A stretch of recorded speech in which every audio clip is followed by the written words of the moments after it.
안녕하세요, 여러분. 디지털 노마드로 20년간 전 세계를 돌아다니며 다양한 사회 현상을 분석해온 크리에이터입니다. 오늘은 정말 충격적인 이야기를 가져왔어요. 바로 여러분의 부모님 그리고 미래의 여러분이 카페나 헬스장에서 나이가 많다는 이유만으로 출입을 거부당할 수 있다는 이야기입니다. 최근 한국에서 뜨거운 감자가 된 노시니어존 논란. 과연 이것이 정당한 영업 방침일까요? 아니면 명백한 연령 차별일까요? 함께 파헤쳐 보겠습니다. 자, 먼저 이 논란의 시작점을 보겠습니다. 울산의 한 호프집에 붙은 이 문구 때문에 전국이 들썩였죠. 50대, 60대 이상 한국인 중년 남성 출입 불가. 처음에는 저도 이게 무슨 일이야? 라고 생각했어요. 하지만 자세히 조사해 보니 이야기가 달랐습니다. 이 호프집은 메탈, 록 음악만 틀어주는 독특한 콘셉트의 매장이었어요. 발라드나 팝송은 절대 신청할 수 없는 곳이죠. 그런데 문제가 생겼습니다.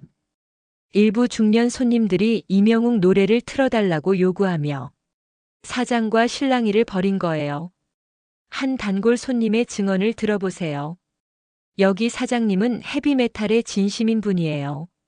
어떤 아저씨들이 이명웅 노래 틀어달라고 해서 싸움이 벌어졌다고 하더라고요. 이건 단순한 나이 차별이 아니라 공간의 정체성을 지키려는 노력이었던 거죠.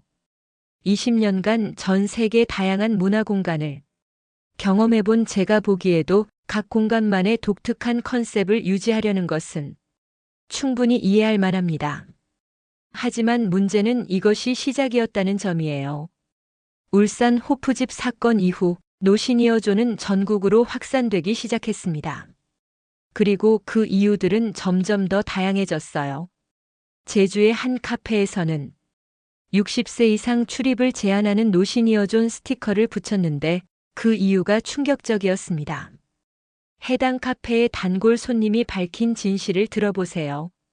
동네 할아버지들이 여성 사장님한테 마담 예뻐서 온다. 커피 맛이 그래서 좋다 등 성희롱을 많이 하셨고 그런 부분들을 사장님 혼자 감당하기 어려워서 노시니어존이라고 써붙이신 것.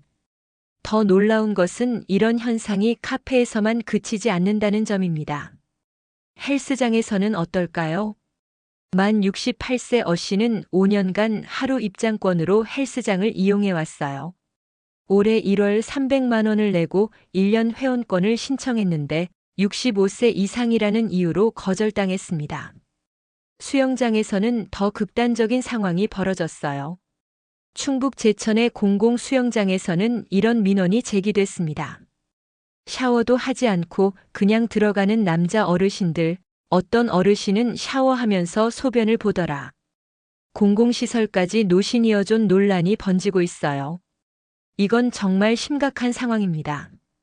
현재 노시니어존이 등장한 업종들을 정리해보면 카페 및 음식점 성희롱, 장시간 점유 문제, 헬스장 및 스포츠시설 안전사고 우려, 수영장 위생 문제, 심지어 일부 공공시설까지 20년간 전 세계를 돌아다녀 봤지만 이렇게 체계적으로 연령 제한이 확산되는 현상은 한국에서만 볼 수 있는 독특한 현상이에요. 이런 상황에서 국가인권위원회가 움직였습니다. 그들의 판단은 명확했어요. 나이를 이유로 한 출입 제한은 명백한 차별 행위다. 인권위는 특히 헬스장 사례에 대해 이렇게 판단했습니다. 안전사고와 나이 사이의 인과관계가 명확하지 않다. 사고 예방을 위한 다른 조치를 마련해야 하는데 일률적인 나이 제한은 차별이다. 그렇다면 인권위가 제시한 대안은 무엇일까요? 첫째, 연령이 아닌 구체적인 문제 행동에 대한 기준을 마련하라. 둘째, 사고 예방을 위한 교육 프로그램을 도입하라. 셋째, 보다 안전한 환경을 조성하라. 넷째, 문제 발생 시 해결할 수 있는 소통 시스템을 만들어라. 하지만 여기서 딜레마가 생깁니다.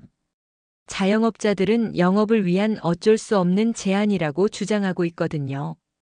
실제로 자영업자가 특정 계층의 고객을 거부하는 영업 방침을 내세운다고 해서 법적 처벌을 받지는 않아요. 하지만 인권위는 2017년 노키즈존에 대해서도 차별 행위라고 판단한 바 있습니다. 이 문제의 핵심은 영업의 자유와 평등권 사이에 균형점을 어디서 찾느냐는 거예요. 그런데 여기서 정말 놀라운 반전이 있어요.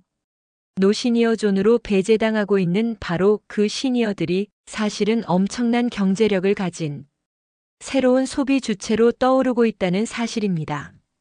이들을 액티브 시니어라고 부르는데 그 경제력이 정말 놀라워요. KB국민카드 분석 결과를 보면 2023년 65세 이상 카드 사용액이 2019년 대비 81% 증가했어요. 이는 모든 연령대에서 가장 높은 증가율입니다. 더 구체적인 수치를 보면 65세 이상 가구의 월 평균 소비 지출이 2020년 147만 원에서 2024년 182만 원으로 연평균 5% 증가했어요. 전체 가구 증가율 4%보다 더 높습니다. 그런데 이 액티브 시니어들의 특징이 정말 흥미로워요. 첫째, 디지털 능력이 뛰어납니다. 온라인 쇼핑을 48.8%가 이용하고 스마트폰 쇼핑도 40.2%가 활용해요. 둘째, 패션에 관심이 많아요. 무신사 앱의 60대 이용률이 2022년 0.9%에서 2023년 7.9%로 8배 이상 증가했습니다. 셋째, 자기 개발에 투자를 아끼지 않아요. 교육 부문 지출이 연평균 15% 증가하고 있거든요. 이런 데이터를 보면 정말 아이러니하죠. 한편에서는 나이가 많다는 이유로 출입을 거부당하고 다른 한편에서는 가장 강력한 소비 주체로 떠오르고 있으니까요. 전 세계를 돌아다니며 본 시니어들과 비교해도 한국의 액티브 시니어들은 정말 놀라운 적응력과 소비력을 보여주고 있어요. 그래서 일부 기업들은 이미 시니어 시장을 겨냥한 전략을 세우고 있습니다. 교원에서는 50세 이상을 위한 구몬 액티브 라이프를 출시했고 신한카드는 시니어 전용 카드를 준비 중이에요. 그렇다면 이 복잡한 문제를 어떻게 해결해야 할까요? 흥미롭게도 이미 성공 사례들이 나타나고 있어요. 첫 번째 해결책은 시니어 환영존의 등장입니다. 일부 지자체에서는 노년층만 이용할 수 있는 시니어 환영 헬스장을 만들었어요. 로시코리아에서는 북촌과 응암동의 액티브 시니어들을 위한 오뉴하우스를 운영하고 있습니다. 200개가 넘는 프로그램을 제공하는 시니어 전용 놀이터죠. 두 번째는 세대 통합 프로그램입니다. 연령별 시간대를 분리해서 운영하거나 서로 다른 세대가 함께 참여할 수 있는 프로그램을 만드는 거예요. 20년간 다양한 갈등 상황을 목격해온 제가 제안하는 근본적 해결책은 다음과 같습니다. 첫째, 공간의 목적과 정체성을 명확히 하세요. 울산 호프집처럼 메탈 전문점이라면 그것을 명확히 알려주는 거예요. 둘째, 나이가 아닌 행위 기반 기준을 만드세요. 60세 이상 출입 금지가 아니라 성희롱 발언 시 퇴장처럼 구체적인 행동 기준을 세우는 거죠. 셋째, 세대 간 소통 채널을 구축하세요. 문제가 생겼을 때 대화로 해결할 수 있는 시스템을 만드는 거예요. 넷째, 다양성을 인정하는 사회 분위기를 만들어야 합니다. 노시니어존도 시니어 환영존도 모두 존재할 수 있는 사회 말이에요. 앞으로 전망을 보면 2025년 우리나라는 초고령 사회에 진입합니다. 65세 이상 인구가 전체의 20%를 넘는 거죠.